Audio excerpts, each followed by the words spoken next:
Shock Monkey Radio is entertainment for adults by adults, and the views and opinions expressed here do not reflect upon the sponsors or FXBG Public Radio. For additional information, please refer to the United States Bill of Rights. Stand warned. Whenever I feel down, I remind myself that I was a G.I. Joe. What is G.I. Joe? Well, it's a code name for America's daring, highly trained special mission force. What does that mean here in the real world? It means joint operations. And no, that's not a weed reference. It's a combined force of Army, Navy, Air Force, Marines, and even the Coast Guard, which were still Department of Defense when I was in the Navy. Joint operations. And I participated in many joint operations in my time in the Navy. Granted, I wasn't Snake Eyes, but I was the Joe in the background saying, "Sorry, General Hawk, but if the PowerPoint presentation is too big, some computers may not have enough memory to run the program." No, I don't know why Lady J has more RAM than you. Yes, I know that you're a general and you should have more RAM than lower ranking people. Yo, Joe. Anyway, welcome to G.I. Joe. Welcome to Shock Monkey Radio. I'm your host, the Madman. We're keeping you on your toes this month. You know, we're starting early, starting late. You know, we just want to make sure that you're hanging around. Just want to make sure that you're you click that little bell for the notifications when we actually go live. Just kidding. You know, sometimes the schedule gets wonky. It happens. It happens. Okay, I want to remind you that if you can read, I have books available on Amazon for digital download. Search for the author Scott L. Robbins with 2 T's and 2 B's. I got the 3 Exit 13 books. I got the Ravings of a Madman and the Bunny Years, a memoir about a superhero. So go download those, buy those. They're pretty cheap. The Exit 13s are 99 cents each, and the other ones are $4.99 each. Real cheap. I also have a Patreon. Go over to patreon.com/shockmonkeyradio. Become a patron. I would appreciate it. The prices are lower than they've ever been, you know, because it took like $40 to fill my little gas tank today. So if you have Cash App, you can use the cash tag ShockMonkeyRadio. Send me money that way so I can afford gas to get to the studio. You know, Madman needs his medicine. All right. So support me if you can. I would appreciate it. Thank you very much. So did you hear about Kanye West and Pete Davidson? Just kidding. I'm not going to talk about that nonsense because I'm an adult and this isn't high school. So I want you to turn in your Bibles to Genesis chapter 2, verse 19. And out of the ground the Lord God formed every beast of the field and every fowl of the air, and brought them unto Adam, and to see what he would call them, and whatsoever. Adam called every living creature, that was the name thereof. So that's kind of interesting, right? Adam walked around the earth giving names to every single animal, looking underneath them all and saying, "You are named Tim.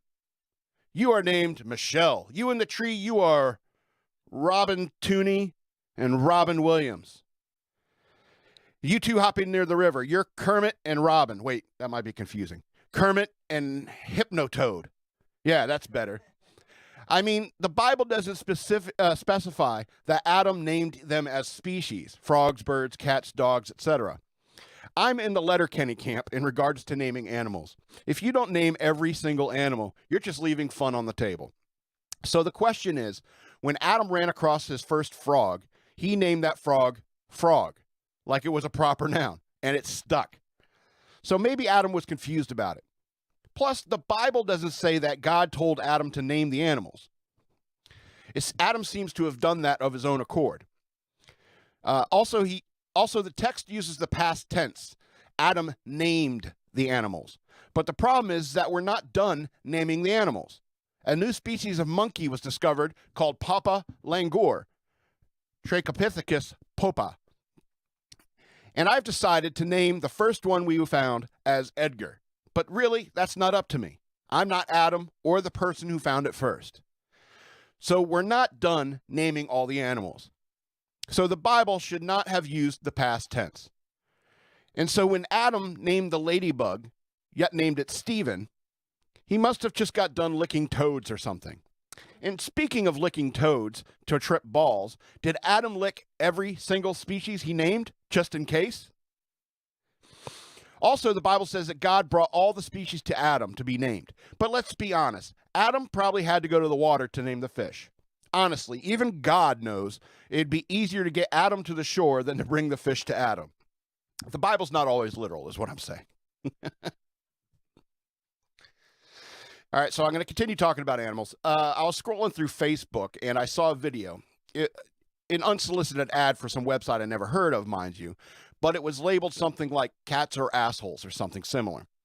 Effing durr, I said aloud when reading the title, and then I scrolled on by because I already know what's in that video. It's a bunch of cats knocking stuff over or batting and scratching babies or something. So I think it's obvious that cats are assholes. And if you have a cat, you tolerate assholes, which means you're kind of an asshole for tolerating the cat. Don't get me wrong, I had some cats, but it wasn't my call to get them. One cat, named Boots, loved me and would frequently jump up in my lap and purr, and I'd pet it. I am not immune to the charms of cats. But just like every other cat in the world, it would climb up on my keyboard to try to knock the video game controller out of my hand. At Christmas, he'd knock down the Christmas tree. If something was on a shelf that he could reach, he would find a way to knock it down. He also liked flipping on and off light switches, which is kind of oppressive, but he also did it at night, which woke people up. My sister had a cat that would whine every single morning, meowing very loud at 6 a.m. to be fed. I wanted to kill that cat with my bare hands. I was never so happy as when that cat died. It died of natural causes now. I'm not a killer or I'm cruel to animals, but I sure as hell considered being such when that cat was alive. Cats move quietly, so they would frequently surprise people by jumping up on the couch or whatever out of nowhere. They are assholes, no doubt about it. And everyone knows that fact. And the most interesting aspects of that are the fact that people who call themselves cat people, even cat people, know cats are jerks. But what's funny is that they tolerate cats, but such people are often intolerant of people who are being less assholey than cats. Those social justice warriors, those Karens, those people who constantly whine and complain about people like me being a jerk will often have at least one cat at home. I wonder what they would do if I came and shit in their litter box. Or could I be like a cat and think that the litter box is not clean enough for me and shit wherever I want to in the house like cats do? Think about that. Cats are the only creatures we allow to shit in our houses, piss on our carpets, or barf at a strategic point where you're guaranteed to step in it. For some reason, this is only tolerated from cats. Anything else, like a dog.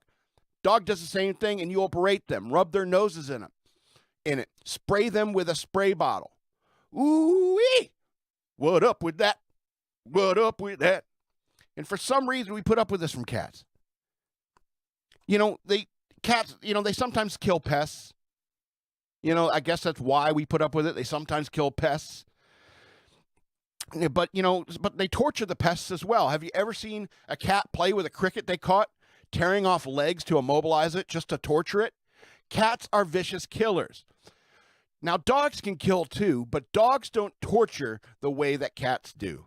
They're like little furry sociopaths, which explains why Dennis Reynolds from Always Sunny in Philadelphia hates dogs but loves cats. Ooh-wee. What up with that? What up with that? All right, you want to continue talking about animals, or should we talk about Always Sunny first? Let's continue talking about animals. I was looking at the Daily Wire shop, and for Matt Walsh, they have this T-shirt that's called the Existential Panda T-shirt, and it has a panda sitting there going, "Should I exist?" And I think it's hilarious because it's something that Matt Walsh has talked about frequently on his podcast. Matt Walsh talks about pandas and how pandas, they're endangered because, we've been trying to get them to breed for years and years and years, and they're endangered and stuff like that. But the pandas don't want to breed. All right, they don't want to. We've gone as far. Humans have gone as far. I mean, not me. I wouldn't do this. Have gone as far as to show panda porn to pandas to kind of get them in the mood to have sex, to procreate. All right, but pandas aren't really into it. We humans are trying so hard to get these cute and cuddly pandas to procreate when they obviously don't want to. All right. Now, I'm in the Matt Walsh camp in that regard. It's like if they don't want to breed, you know, uh, what can we do about it? Short of showing them porn. You know, it's like I really don't understand this need to save endangered species because, like 90% of the species that ever existed are already extinct. They're already gone. And it's like everyone's like, save the dinosaurs.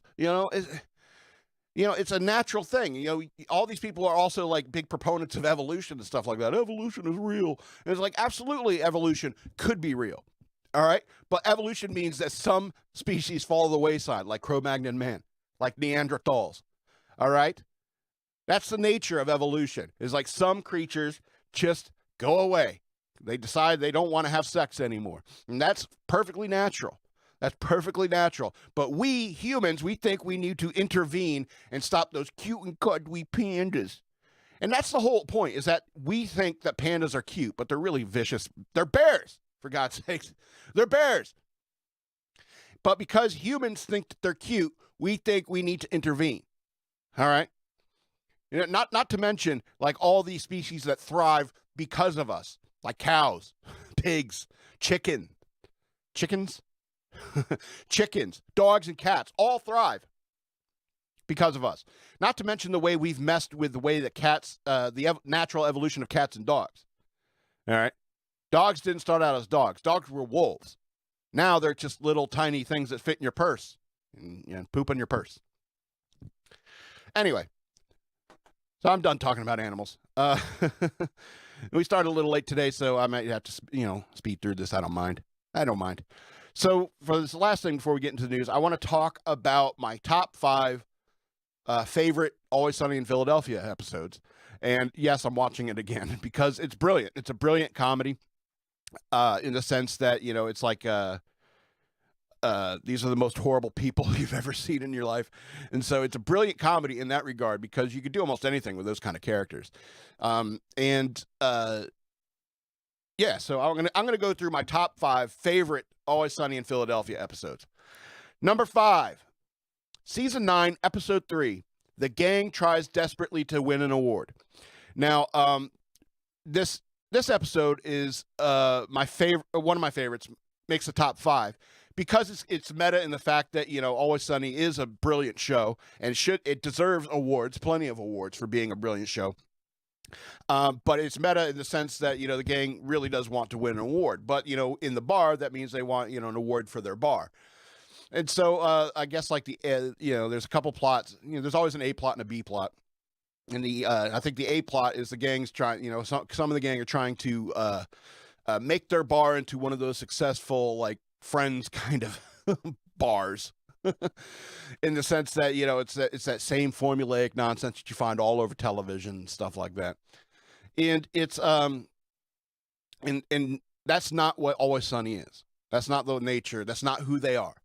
It's not you can't overexpose the light, make the lights real bright on them and stuff like that. And the reason why it makes this list is because of Charlie. Charlie, of course, is a genius, and he probably would have been a very normal and well-adjusted person if he had not made friends with these people. And so there's a scene where Charlie wants to write a song. And this is why it makes this list. It's because it's one of my favorite points in any point in the series. He writes a song in a Randy Newman type thing. They say the world's your oyster, oh, but oyster's not for me. You may be the belle of the ball, but you ain't my cup of tea. It's just, he writes this song when he's sober-ish, and the gang's like locks him downstairs or something like that because they don't want him doing the song because, they're jerks. People are jerks. And so Charlie goes down there and huffs paint for a while, and then he comes up, he crawls out of the basement at the what they call that, the climax of the episode, when all the people are in the bar and they're trying to win an award, and the gang is losing the people because they're jerks and they don't understand why don't they like us? And so Charlie comes out, got spray paint all over his face because he'd been huffing paint all day, and he comes and he sings this song. And I'm just going to quote the lyrics off the top of my head. There is a spider spider, spider. It's deep in my soul. He's lived there for years. He just wouldn't let go. He's crawling around. He's got a mean bite, but now he's ready to fight and stand up for what he knows. I don't need your trophies or your gold. I just want to tell you all to go fuck yourselves. And it's one of my favorite moments because it sums up everything I feel about my creative endeavors and stuff like that. It's like, I really don't want the trophies or your gold. Or your gold. I just want to tell you all to go fuck yourselves. I think that's the artistic integrity of the gang. And I think that's what makes for good art. Okay. It's like my art is about telling you to go F yourself. It's not about winning anything. It's not about getting rich doing it. It would be nice.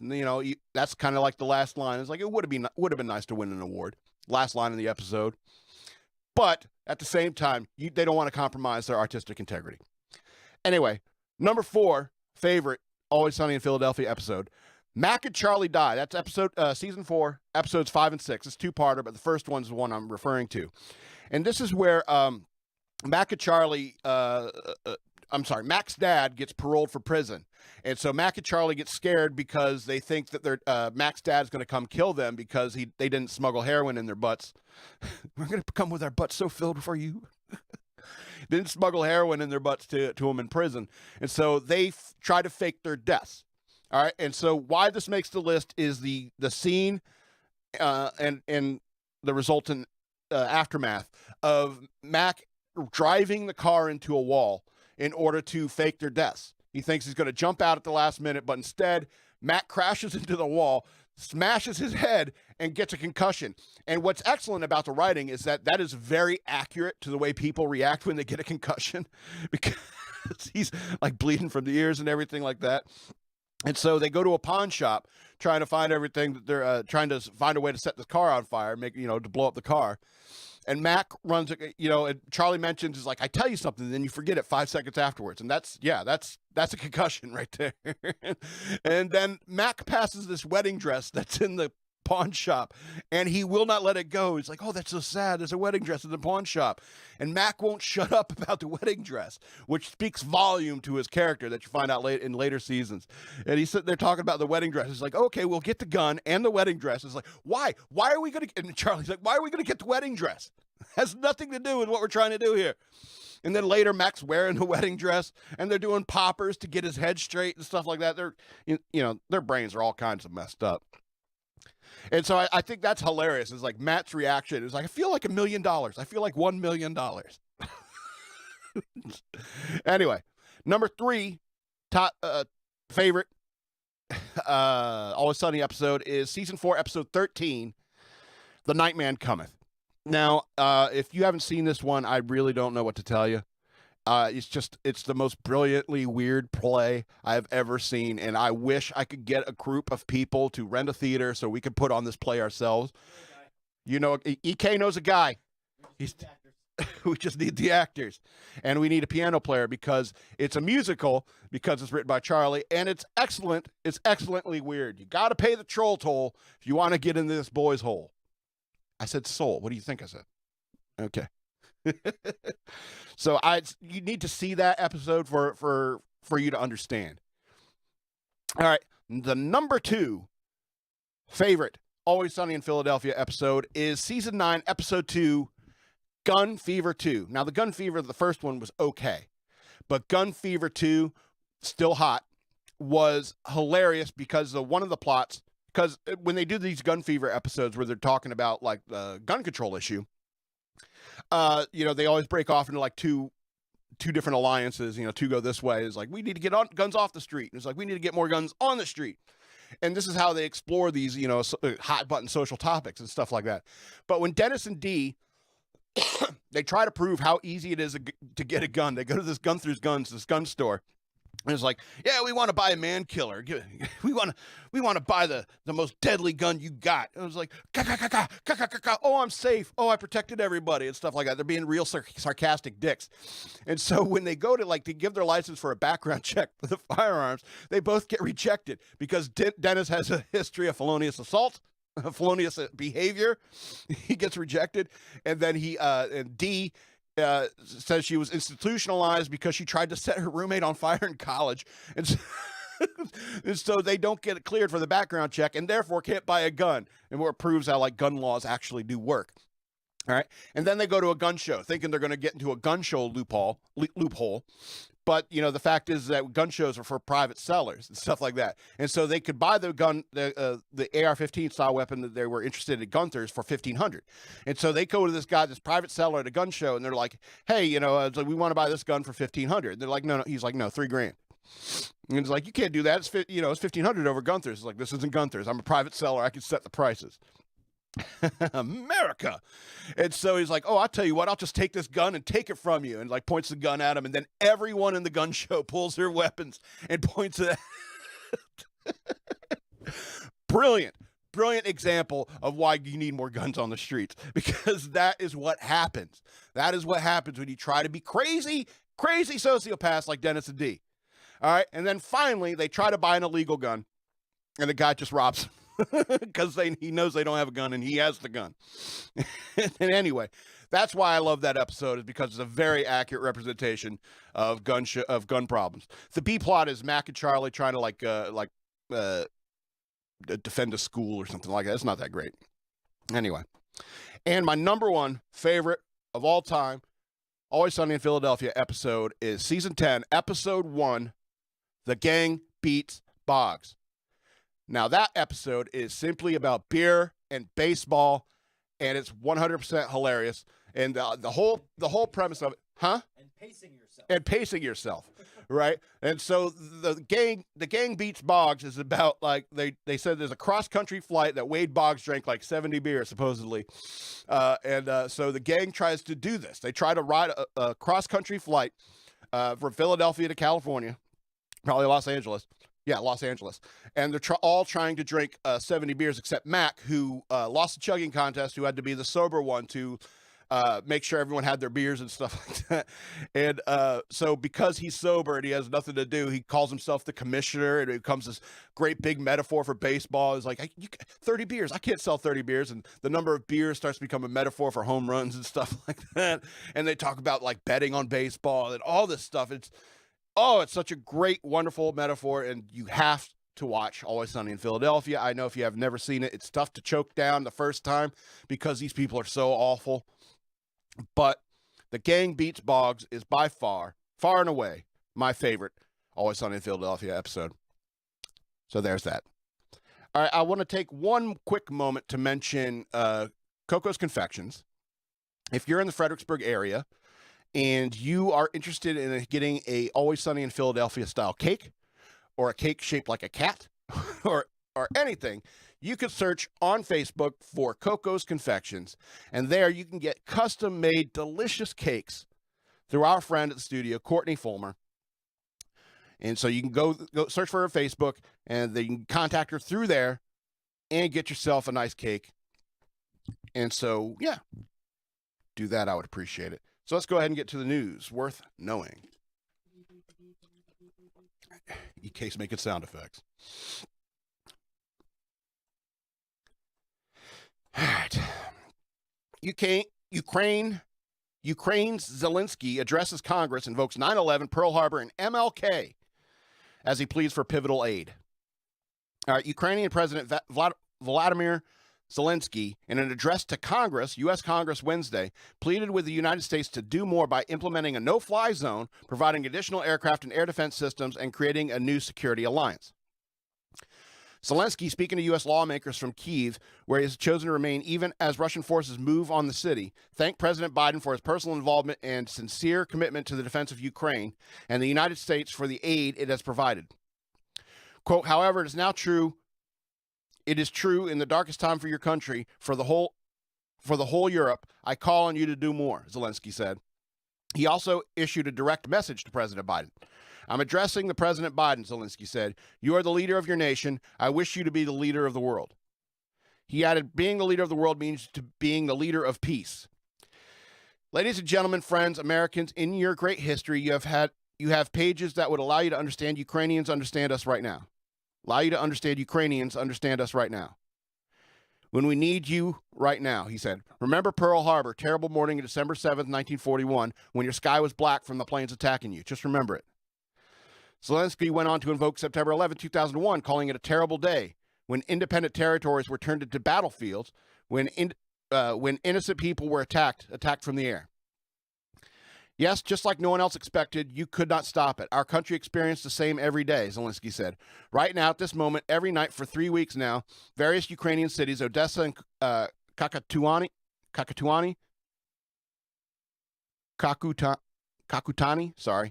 have been so many, predominantly of Mariupol. Zelenskyy said Russia has turned the Ukrainian sky into a source of death for thousands of people, saying there are missiles and countless bombs. They use drones to kill us with precision, he said. This is a terror that Europe has not seen for 80 years, and we're asking for a reply, for an answer from this terror from the whole world. I want to find the part where he mentioned MLK. Hold on. Because the translation is awful. Okay, let's see. Anyway, I'll skip it. So he evokes all this stuff, this imagery from American history, trying to say is like, be a leader in peace by starting a war with Russia. All right, so here's my take on it. Vladimir Zelenskyy, pass.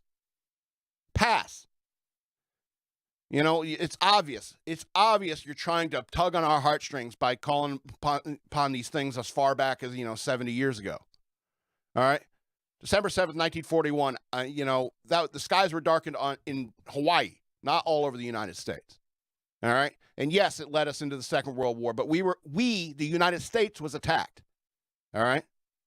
It's the same thing on September 11th. We were attacked. All right?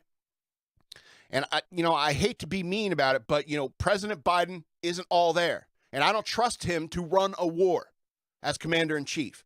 I do not trust him as an American citizen to run a war. All right? Especially with a nuclear power. In fact, you should think about that because, you let go of your nukes. You shouldn't have done that. You shouldn't have done that. And so, when you invoke all this imagery from U.S. history, it comes off as pandering. It comes off as insincere, and you're just trying to play us. And that kind of pisses me off. I know it's wrong. I know Russia's doing the wrong thing. I get that. But, and I don't trust the help that you have received from the U.S. so far is enough for Russia to get pissed at the U.S. and want to start war with us. All right? And we'll get into it later about how Russia does want a war with the U.S. They think it'd be good for their economy and their Russian, empire or whatever.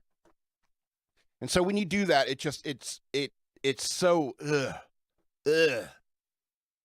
So no, thank you. That's a hard pass. I don't want to do it. But then again, it's not up to me. Anyway, let's go on to this idiot. This vice president. All right. Now deleted Kamala Harris tweet claimed U.S. is supporting Ukraine in defense of the NATO alliance. What a moron. Just proves, when you sleep way out of the top, you eventually get in over your head real quick.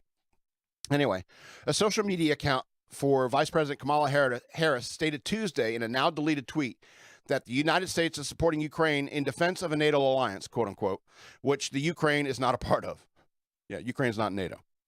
Quote, when I was in Poland, I met with U.S. and Polish service members, thanking them for standing with our NATO allies for freedom, peace, and security, a tweet from Kamala Harris at Kamala Harris account stated. The United States stands firmly with the Ukrainian people in defense of the NATO alliance. Moron. The remarks, here's the thing. Do you think Kamala Harris really runs her Twitter account? There could have been a smarter person around her that, they're not NATO, right? Anyway.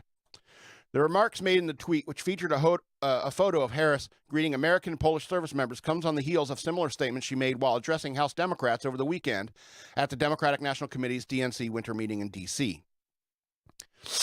Quote, Russia's invasion threatens not just Ukrainian democracy, it threatens democracy and security across Europe, Harris said. So I will say that, whoa, this is hard to read. So I will say what I know we all say. I will say over and over again. Wow. How many times can you use say to say nothing? I will say what I know we all say, and I will say over and over again. The United States stands firmly with the Ukrainian people in defense of the NATO alliance. What a moron. Those remarks prompted the White House to alter the transcript from the event, adding to make it appear like she said the United States supports Ukraine and defends surrounding NATO countries.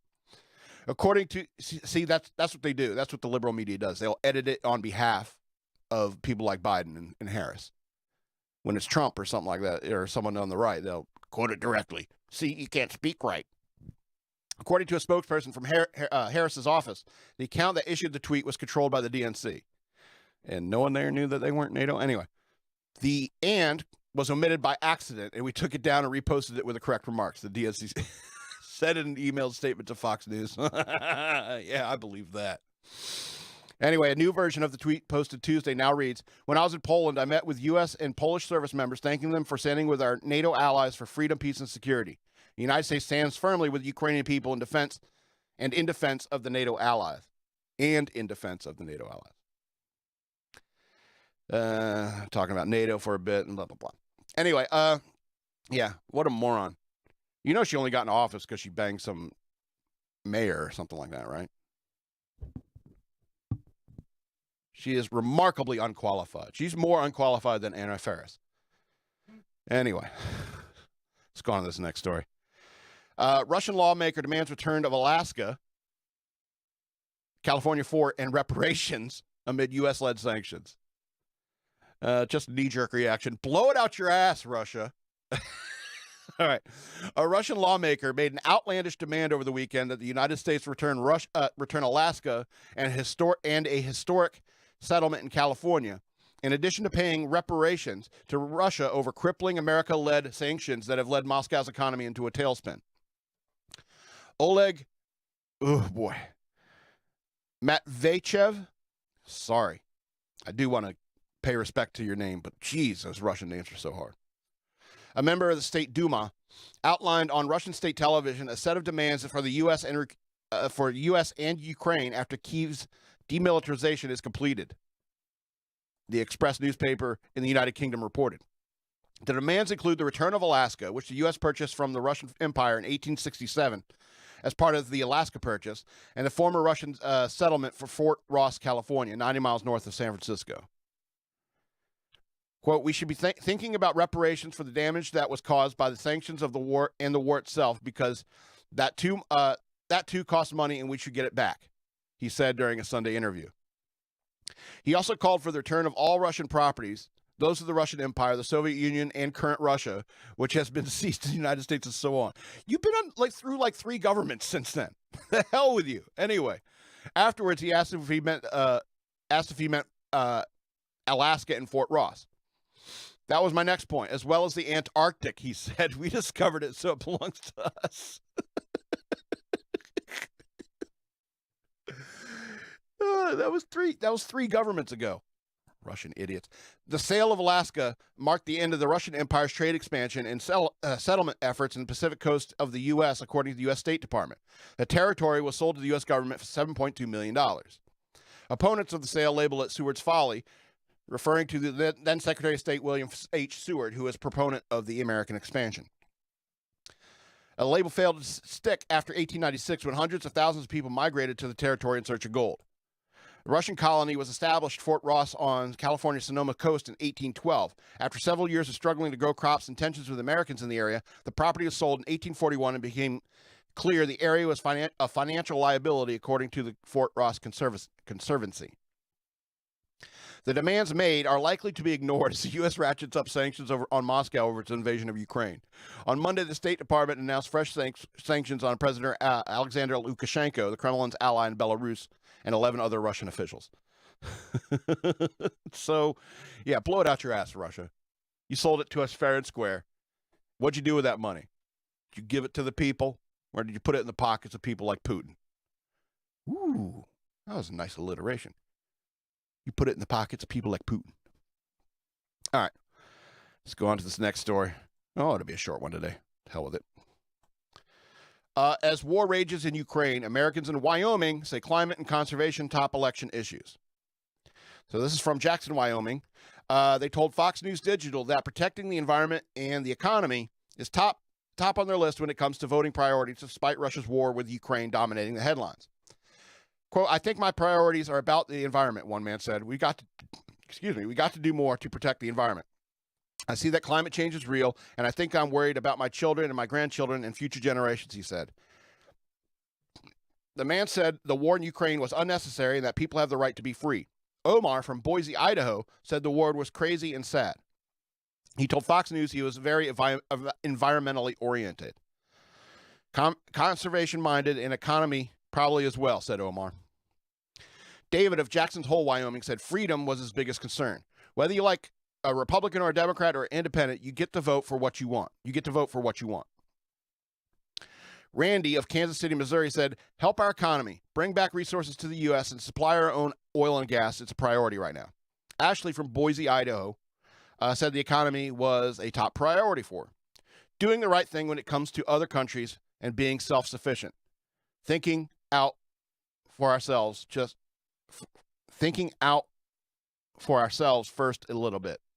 The hell does that even mean? Which proves my point. Fuck Wyoming.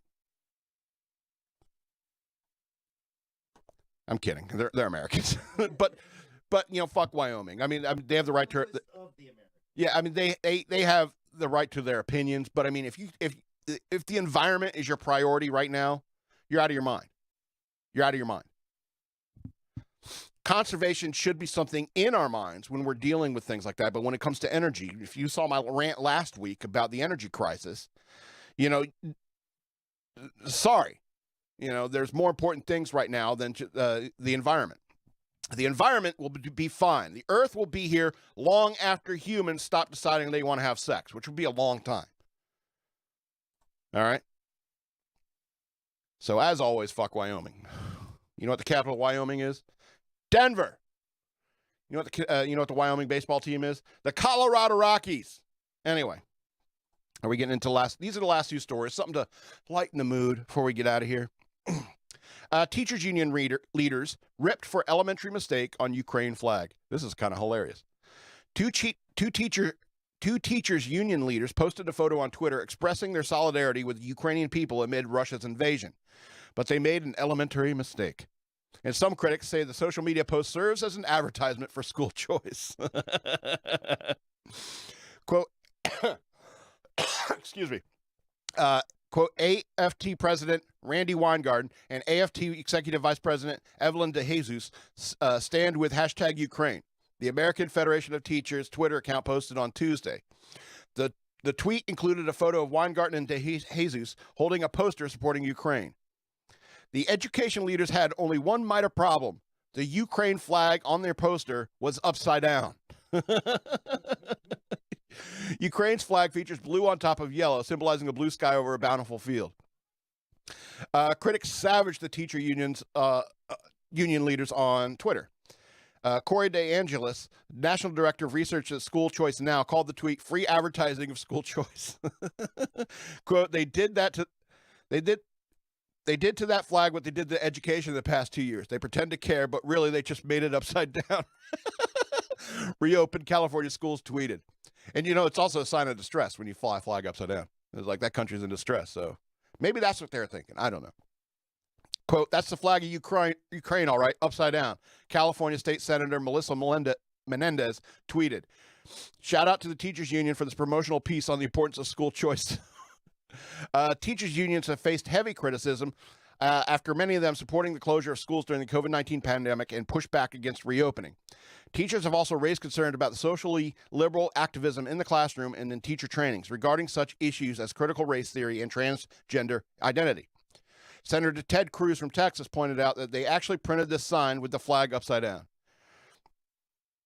The poster reads, "We stand with Ukraine, AFL-CIO." The AFL-CIO posted a photo of its leaders with multiple such signs, all with the flag upside down. So I wonder if they were trying to do it that way. They appeared to recognize their mistake, later tweeting the same image and message, but the flag's digitally altered to appear right side up. They paid somebody to Photoshop it. Oh my God. They got the two pictures here. Go look that up. That's kind of hilarious. Oh my God.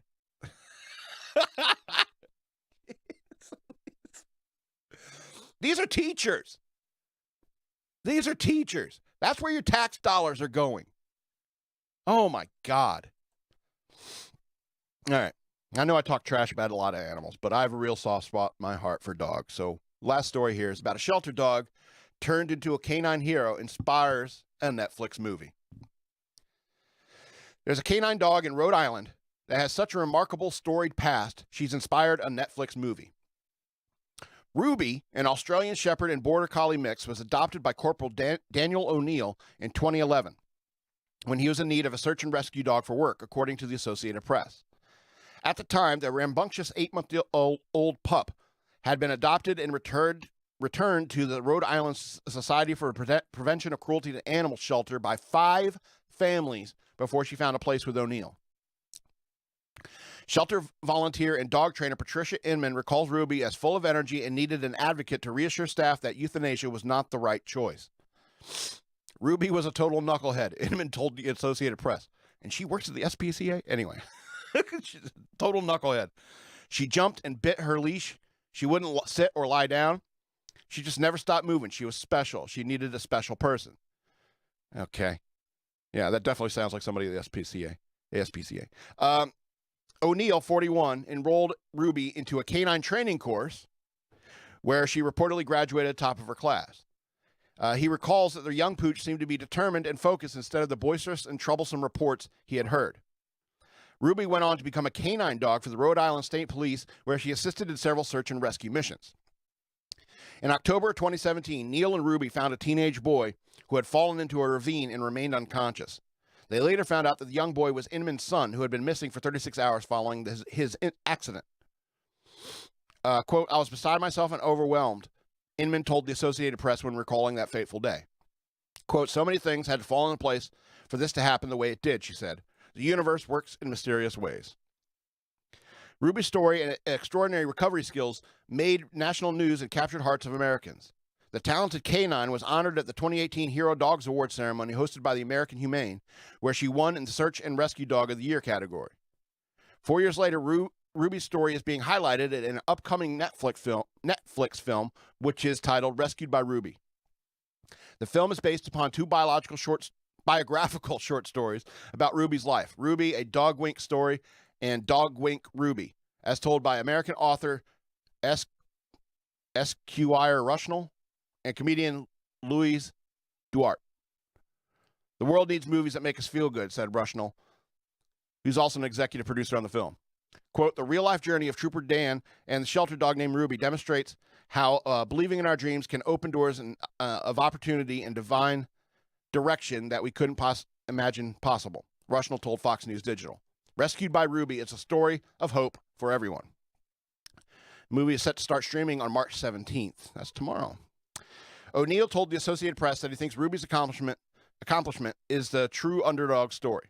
Quote, it's like divine intervention. She was given a chance and she's been doing everything she can to pay back, Corporal said. You have this dog that was given up on and she's changed so many people's lives. You know what? Here's the thing, though. You need a firm hand to train a dog. All right. And if this dog was like too rambunctious for 5 families before you needed a cop to train a canine dog, it just proves that, at some point, there's a bunch of people out there that don't know how to train dogs. You need to be firm with a dog to train it. And sometimes that means, smacking it on the nose with a newspaper or something like that. All right. You can still love that dog, but, you don't want them like jumping on, biting through their leash or jumping around or jumping up on people, scaring people. You got to train a dog. And if you're training a dog, you need a firm hand. And it's nothing like a cop to turn a dog around, a troubled dog around. So it's a good, heartwarming story. It's like, what's that?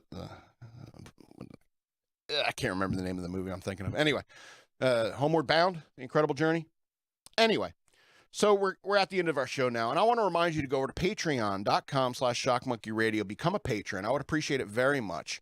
I also have a Cash App, #shockmonkeyradio. You can send me money that way. You can drop me a line at madman@fxbgpr.com. You want to send me an email, and I'll feature you in a mailbag segment or something like that. I don't know. I haven't checked it in a couple weeks. So if you have, and you're just like, why don't you answer me? And sorry, I'll get to it. I promise. And so I also have books available on Amazon. Search for the author Scott L. Robbins with 2 T's and 2 B's. I have the 3 Exit 13 books. I have the Ravings of a Madman book, and I have the Bunny Years, a memoir, all available for digital download on Amazon. Author's name is Scott L. Robbins, SCOTT-L-ROBBINS, on Amazon.com. I would appreciate that very much. And this has been Shock Monkey Radio. I'm the Madman, and I love you.